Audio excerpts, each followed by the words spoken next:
हरे कृष्णा भक्तों, राधे राधे। आज हम यह जानेंगे कि श्रावण मास की हरियाली तीज 26 को है या 27 को। व्रत के मुहूर्त क्या है, पूजा का टाइम क्या है और पूजा विधि क्या है, यह सब हम इस वीडियो में जानेंगे। हरियाली तीज अखंड सौभाग्य देने वाला होता है, इसलिए विवाहित स्त्री इस व्रत को करती हैं। यह व्रत माता पार्वती और शिव जी की पूजा करने का व्रत और त्योहार है।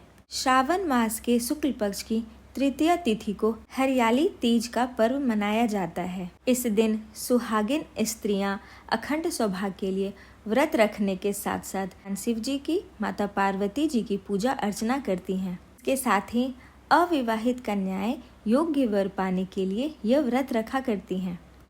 पौराणिक मान्यताओं के अनुसार माता पार्वती ने भगवान शिव जी को पति के रूप में पाने के लिए कठोर तपस्या की थी। इसके बाद इसी दिन भोलेनाथ ने माता पार्वती को पत्नी के रूप में स्वीकार किया था। इसी कारण इस दिन सुखी वैवाहिक जीवन के लिए यह व्रत रखा जाता है।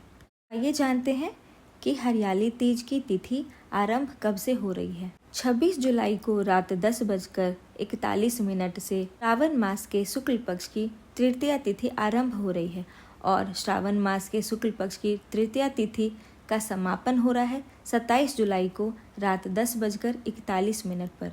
इसलिए इस वर्ष हरियाली तीज 27 जुलाई 2025 दिन रविवार को मनाया जाएगा। हरियाली तीज के लिए पूजा के लिए शुभ मुहूर्त कुछ इस प्रकार है। ब्रह्म मुहूर्त सुबह 4:46 से 5:30 तक रहेगा।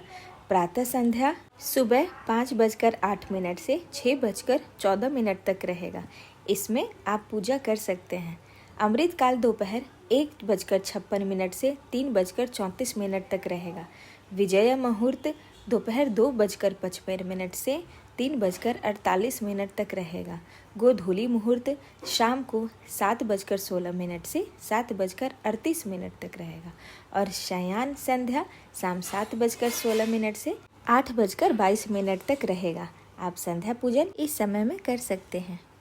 हरियाली तीज में विवाहित स्त्रियों को उनके ससुराल पक्ष की ओर से सरगही आता है। इसमें पारंपरिक सुहाग के कपड़े, चूड़ियाँ, मेहंदी, सिंदूर, मिठाई के साथ साथ अन्य चीजें श्रृंगार की होती है। इस दिन स्त्रियां लाल रंग के कपड़े पहनकर पूरे 16 श्रृंगार के साथ सजती हैं। इसके साथ ही अपने हाथों में मेहंदी लगाती हैं और पूरे दिन व्रत की उपवास करके शिव जी की, माता पार्वती की विधि पूर्वक पूजा अर्चना करके झूला झूलती हैं और व्रत का कथा का पठन और श्रवण करती हैं और भगवान शिव जी, माता पार्वती से अपने वैवाहिक जीवन की सौभाग्य की आशीर्वाद मांगती हैं। व्रत के अगले दिन सूर्योदय के बाद विधि पूर्वक शिव जी की, माता पार्वती की पूजा अर्चना कर और ब्राह्मणों को कुछ दान दक्षिणा देकर आप व्रत का पारण कर सकते हैं। तो यह थी इस वर्ष हरियाली तीज की संपूर्ण जानकारी। आशा है आपके लिए उपयोगी होगी। धन्यवाद।